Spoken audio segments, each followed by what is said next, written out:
Hi everyone.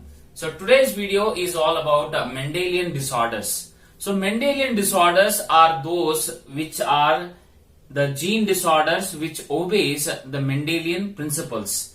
So in the Mendelian disorders, either these may be categorized into autosomal recessive or autosomal dominant, and also the X-linked dominant as well as the X-linked recessive. So all put together they have a gene disorders whichever are there which follows Mendelian principles. So all of them come under the Mendelian disorders, right? So here in today's video we'll discuss about the autosomal recessive gene disorders. Either it may be a sickle cell anemia or thalassemia, or it may be a cystic fibrosis, phenylketonuria. All this we'll discuss, okay? And thereafter we'll be discussing regarding the X-linked recessive gene disorders which generally follow the Mendelian principles, right?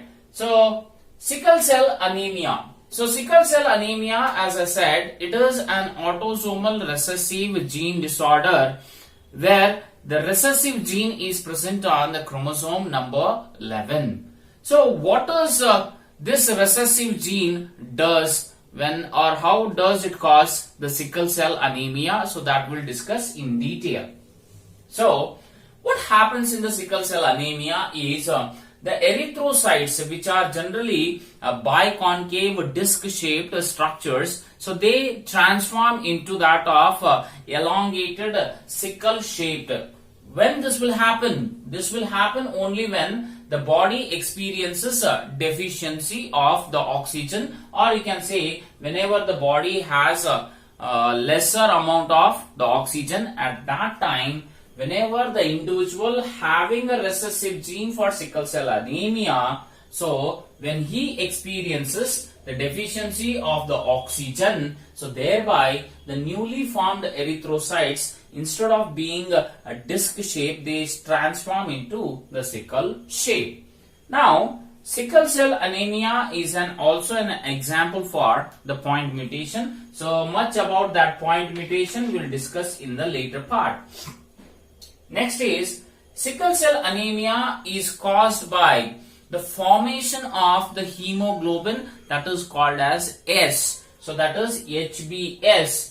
Generally we say in a normal individual he has a hemoglobin which is made up of 4 chains. So there are 2 alpha chains, alpha 1, alpha 2, and 2 beta chains, beta 1 and beta 2, right? So normal individual has HbA. Okay, so when he has 2 normal alpha and beta chains, then the individual will have the normal shaped RBCs, which are mainly responsible to transport the oxygen to the various parts of the body. Whereas if an individual is having HbA and the HbS condition, here you are able to see this is the transformation where this is said to be the normal. Okay, so when the HbS is being present along with that of the HbA, the individual is regarded as a carrier. So carrier individuals are those which have the allele, okay, HbS, and they might not show that severe symptoms like that of the individual who are suffering from sickle cell anemia.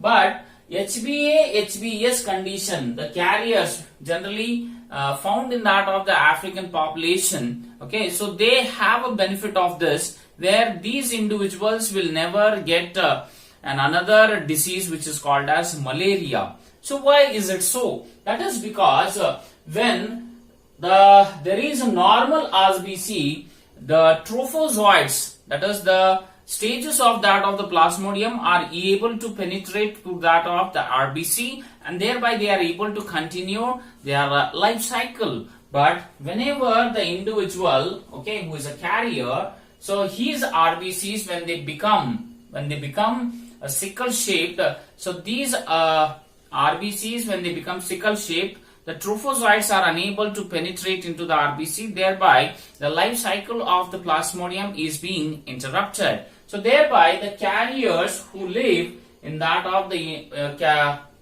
African population, so they won't get the malarial disease. And lastly is the HBS condition is where both the allele you see that they are having HBS condition, which means HBA has been completely transformed in them, where one of the allele comes from that of the father, the other one comes from that of the mother. So thereby it results in that of the sickle shaped RBCs. So this is about the allele content, and now let's discuss how this sickle cell anemia is an example for point mutation. See, under the normal condition, you see here HBA gene, okay, or an allele. So this particularly has GAG, okay, that is on that of the DNA, and during the process, so this will be one strand, and the complementary strand for this will be CTC, where G always binds with the C, guanine always binds with cytosine, and adenine binds with always with the thymine. Now during the process of transcription, what happens here, you see the CTC on the mRNA will have its complementary, thereby the C binds with the G, and the T transforms and it forms into A, and C again becomes G. So this mRNA sequence is similar to that of one of the strand of the DNA. So this GAG triplet code codes for that of the amino acid that is called as glutamic acid.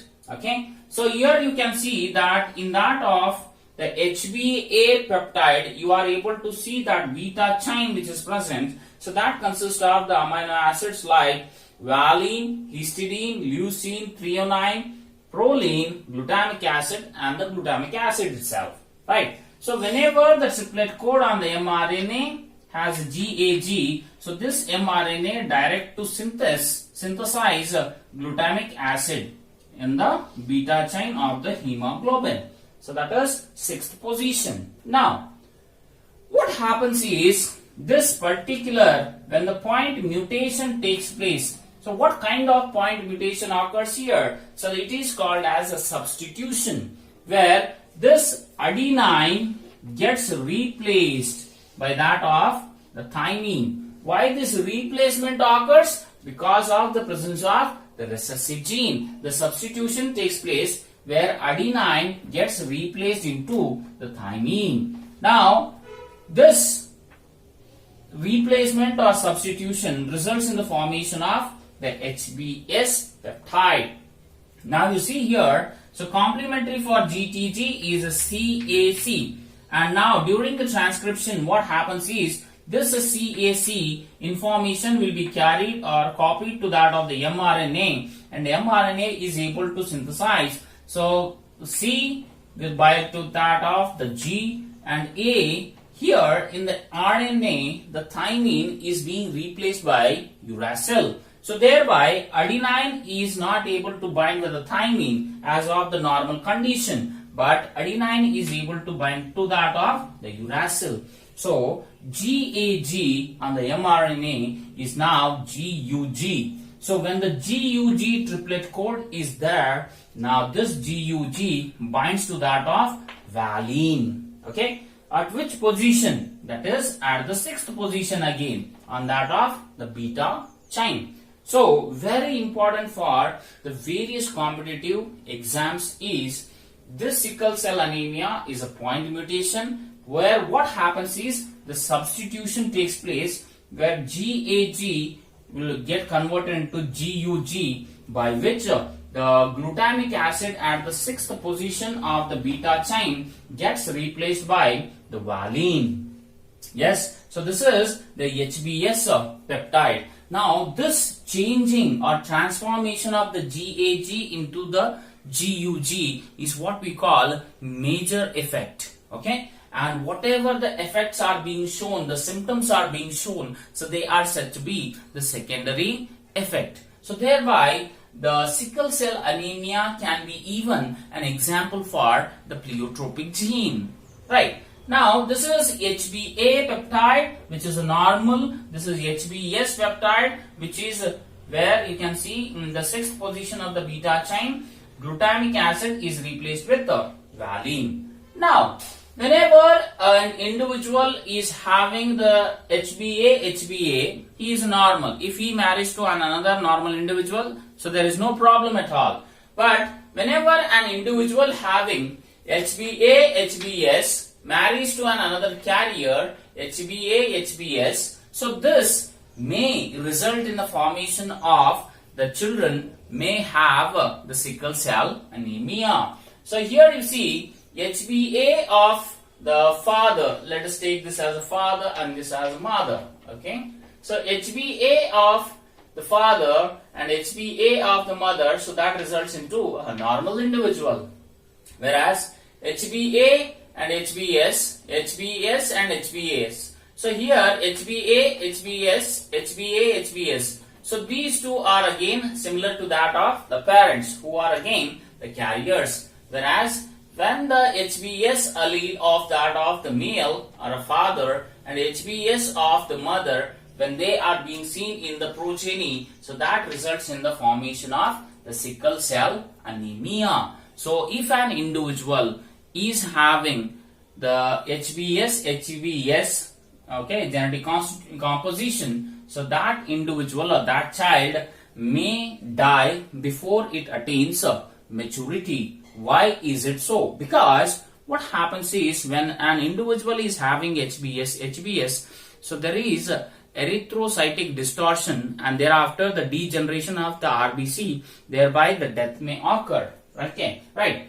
Now, when a carrier marries to another carrier, it exhibits the ratio you can see here is 1:2:1, where 1 is HbA, HbA, 2 are HbA, HbS, and 1 is HbS, HbS. So, here it is the ratio what we have learnt in that of the incomplete dominance. Okay, right.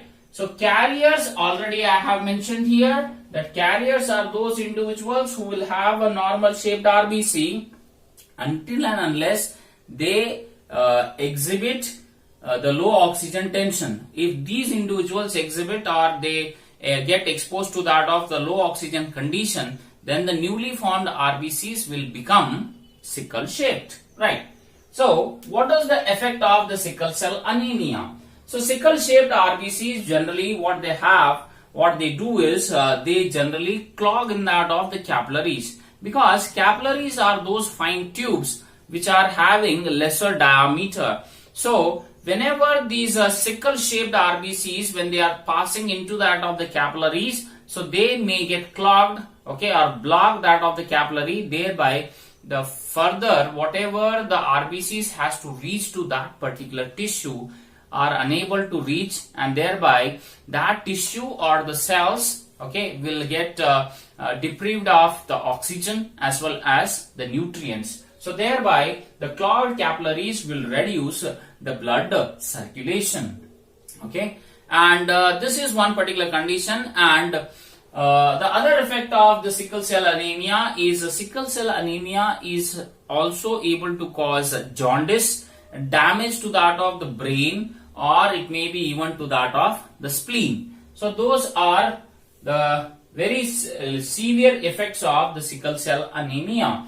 And generally the individuals who are carriers, so they, when they get exposed to low oxygen conditions, at that time they may suffer from the acute physical weakness, or they may even have the headache, or also may show muscle cramps. And as already I mentioned, that if the individuals are homozygotes, so that is HbS and HbS, so these usually die before they attain the maturity. So this is one of the Mendelian disorder, that is a sickle cell anemia, which is able to exhibit different phenomena, where I said already, so sickle cell anemia is an example for autosomal recessive gene disorder. Sickle cell anemia is an example for point mutation. Sickle cell anemia is an example for pleiotropy. Sickle cell anemia also shows the ratio of the incomplete